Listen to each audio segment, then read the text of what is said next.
Well, to do that, you have to, first of all, recognize what the nature of our problem is, and the nature of the problem which humanity itself represents. We have been living for as much as we know of history, that is, as much as a concrete history, where we know what people were saying, thinking, and so forth, clearly. And that this entire period is dominated by what we call the oligarchical system. The oligarchical system is the controlling factor in all modern civilization, even medieval and early ancient civilization. So when you're talking about control, you have to say, okay, man has the choice. Mankind has the choice.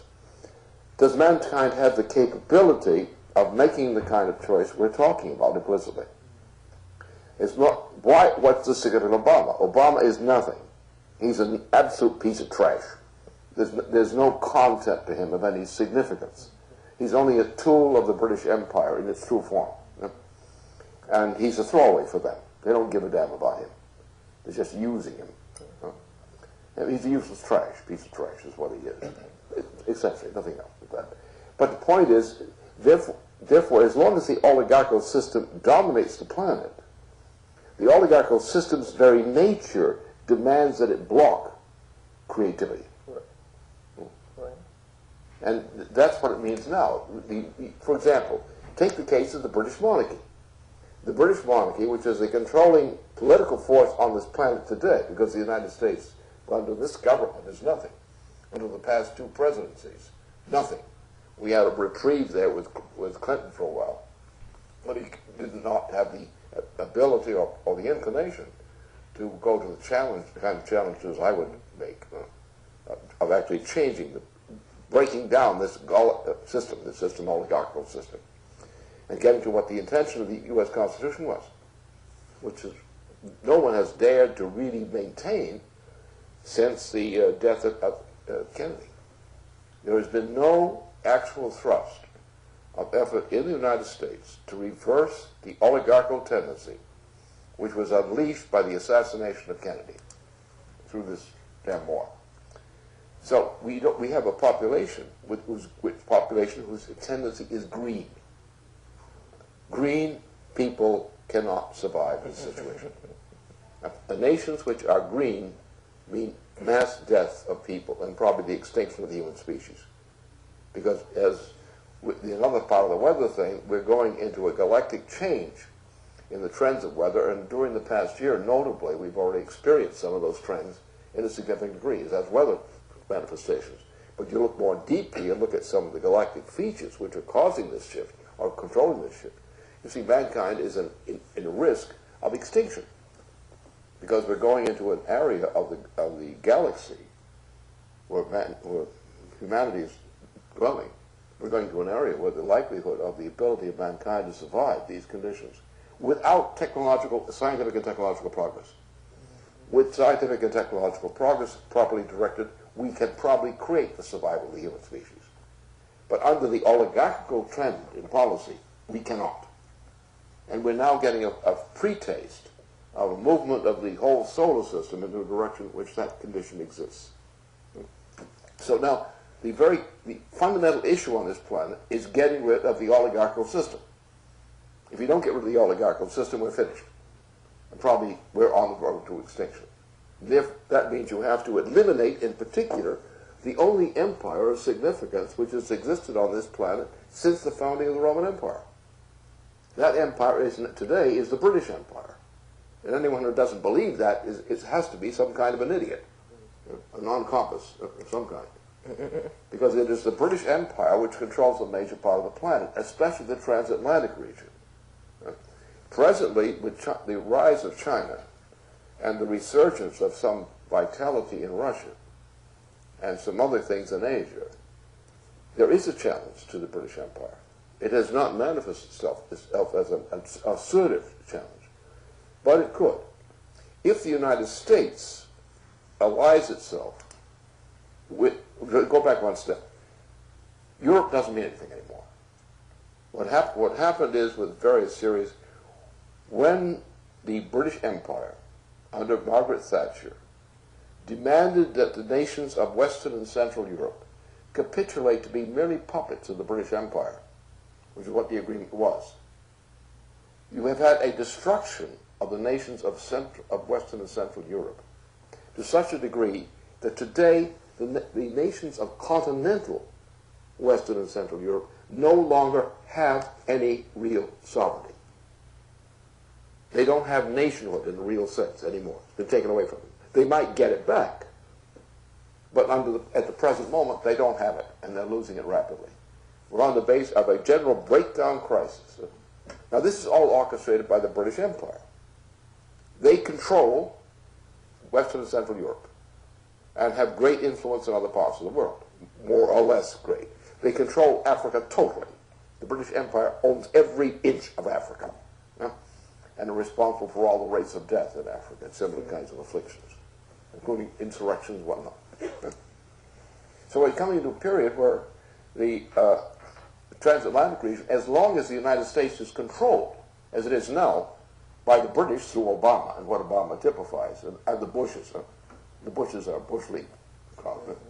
No, it's really, this is the most disgusting thing we've ever had. Is you have the Bush, Prescott Bush, who was the man who financed Hitler's career. Hitler had lost his career, and Prescott Bush got it back for him. Prescott Bush was part of a British operation, British control, London, New York kind of operation. And he was the one who actually put Hitler in that position, funded. But he did it under British orders, because the Bushes are British agents. They're not patriots. They're not capable of patriotism. They're instinctively incapable of patriotism. All right, so you have trash like this, the oligarchical trash, the Wall Street and Boston barman crowd. Absolute trash. So they are traitors, in effect, to the United States. They always have been. You know, Benjamin Franklin knew that. He said we ought to put them on a boat and ship them off to England right away. We don't want them here anymore.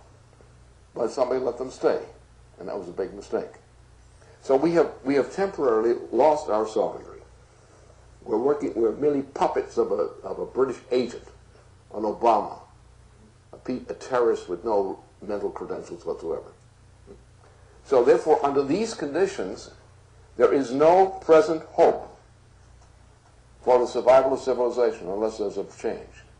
The one change that would do it, all would have to happen is take this animal, this Obama, remove him from office, and he is clinically insane, and therefore under Section 4 of the 25th Amendment, he could be outgone tomorrow. He also has committed offenses against the Constitution, which divide his expulsion. If we get him out of there, and get an actual patriot in there instead, then the British no longer will be able to organize the kind of world war, the thermonuclear war, that they intend to create. And don't kid yourself. They intend to create it. Look at this other factor here to consider. Look at the rate of inflation since actually 2007, but became obvious in 2008. The hyperinflation which was launched at that time has dominated the transatlantic region entirely since that time. We're now at the point of a general breakdown crisis. We have a rate of inflation which is eternal. Unless we were to take the Glass-Steagall law and apply it in the United States in particular, but also Europe, if we were to do that, then we could survive. As long as we do not repeal this kind of proposition, we're in a hopeless situation. There's no chance of drawing. The British, in the meantime, have committed themselves to two things. First of all, a reduction of the world's population from 7 billion people to 1. And that's a rapidly intended. And it's feasible if you launch a new world war. A new world war under present conditions would be a ripeness of the world for a mass extinction effect quickly throughout the world. The British intend that. Now this has two aspects to it. First of all, it is their intention. The British royal family and its whole crowd has all itself committed to the green solution. The green solution means reducing the world's population quickly to 1 billion people or less from 7 now. The preconditions for that exist. Under those conditions, we're looking at the potential extinction of mankind.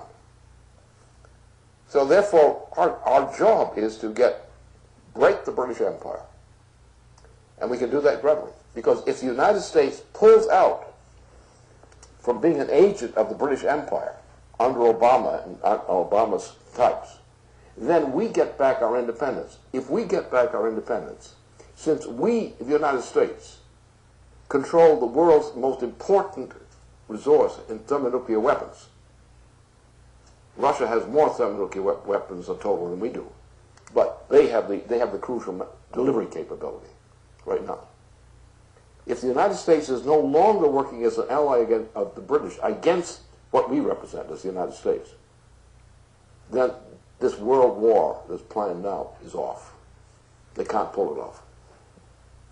The one thing that's in the way, the one thing that threatens the existence of the United States and its people the most right now, is the continued presence of Obama